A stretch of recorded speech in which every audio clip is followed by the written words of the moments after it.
Hello everyone, we're back with Ken Dombrowski, Executive Life Coach and Master Hypnotist, as well as Michelle Dombrowski, who is a sonographer that does high-risk pregnancies specifically.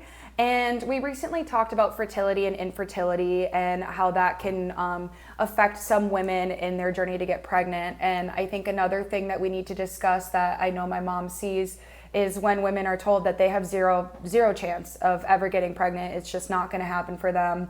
They are infertile, and then they end up in your office pregnant. What does that look like? Their emotions, everything. Wow.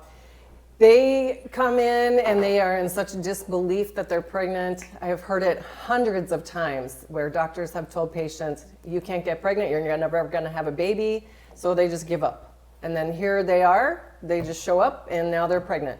So they're in disbelief, there's a lot of fears, there's elation. I think it's just a myriad of different kinds of feelings that they have because they don't believe it. Mm-hmm.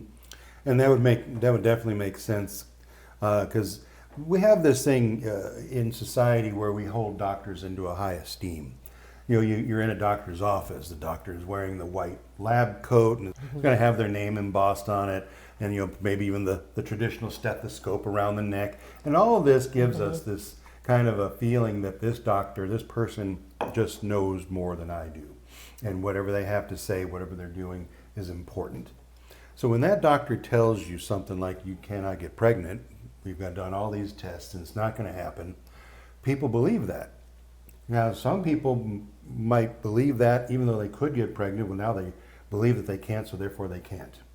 Other people might get this incredible sense of relief thinking that, oh, okay, well, we're not going to even worry about that now because it's been final, we can't. Mm-hmm. And so because all that stress is out of the way, it might have some pain and sorrow to that kind of news, but after that kind of dries up, the stress is kind of lifted from that subject, and then there's free flow of energy through the body, through the mind, body, spirit, and then suddenly what's most naturally meant to happen can happen.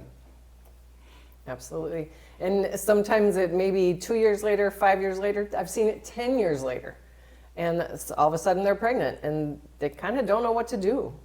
They don't know how to feel. I'm actually curious, based on your experience specifically, obviously that's what you can pull from, do those pregnancies go full term? Like, are we looking at mainly full term pregnancies? They make it, they're solid, everything like that? Absolutely. I mean, a small percentage of them may not, but the majority of them are fine. But it's having to deal with those emotions in the beginning of that fear and that I think they don't know how to feel. I really don't think they know how to feel because they're excited that they got pregnant or maybe surprised they got pregnant, and they want to be happy, but they're guarded.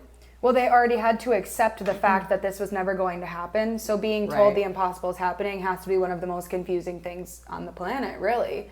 Because you already had to grieve that entire process, and here you are in the middle of it. So seeing a life coach hypnotist may help you just kind of ease into that pregnancy and have less stress about it so that you don't have complications. Mm-hmm. Yeah, that's what we would strive for, is just constant decompressing, de-stressing, letting go of those fears, letting go of those doubts, because those create anxiety, can create depression. So all those things are going to be energy blockers. So we want to get those out of the way so that they have that flow. Absolutely. Can we talk about the in-between a little bit, which is the before the miracle happens and after you're told that this is not a chance for you anymore? Like, I know we've seen women, with that news given to them and different things like that. I know you've seen it too. Mm-hmm. So what have you guys seen, or what have you done to help people kind of work through that part, like the initial just sadness of it all in your office and, with what you do? Because obviously you have to deal with people's emotions as well.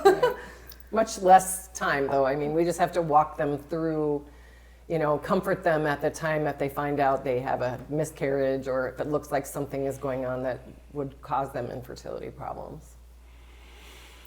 Well, what we find in our office is when working with a woman who's had a miscarriage or even multiple miscarriages, or gets this terrible news that she's not going to be able to have children, it comes with unbelievable depth of pain, suffering, sorrow, despair. That woman feels like she's not a complete woman because she can't do kind of this, one thing, according to them, not me, of course. According to them, I've heard this so many times, the one thing I'm supposed to be able to do as a woman, I can't. And it makes them feel so awful about themselves that it just kind of takes over their entire life. So the rest of their life, whether it be their relationships or their work, whatever it is that they're doing, it just kind of it seems to fall apart. Right. So what we have to do is this, and this is time consuming. This is not 1 or 2 sessions. This takes time. We have to rebuild that self-esteem, rebuild that confidence in who she is as a person. We're going to be rebuilding them as a person, understanding that, some things you can do in life and some things you can't. Some things you have some control over and other things you don't. Mm-hmm. So we have to rebuild that kind of, I wouldn't even say from the ground up. We have to start even deeper than that because that's how deep those wounds are going to go. Yeah, I mean, well, at the end of the day, that's part of your being. But, I mean, as a woman, I couldn't imagine being told that I can't have children because it is a biological right. And losing that has to be devastating. Mm-hmm. But then once they get over that like the initial shock, and then they have that release of knowing that it's not something they can do, then it might happen, which is exactly how this started. So exactly. Well, I got certified several years ago as a hypno-fertility specialist. Mm-hmm. And so it actually is treated kind of it's its own genre of hypnosis. You cannot just go to any, typical off-the-street hypnotist and they're going to be able to help you with this.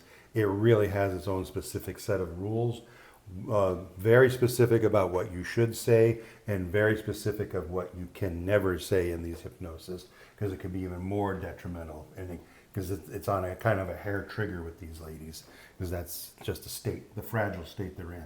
Also, especially coming from a man, some people might not really receive that quite well because you're a man telling a woman about her body, mm-hmm. So I can understand how they would treat that very carefully.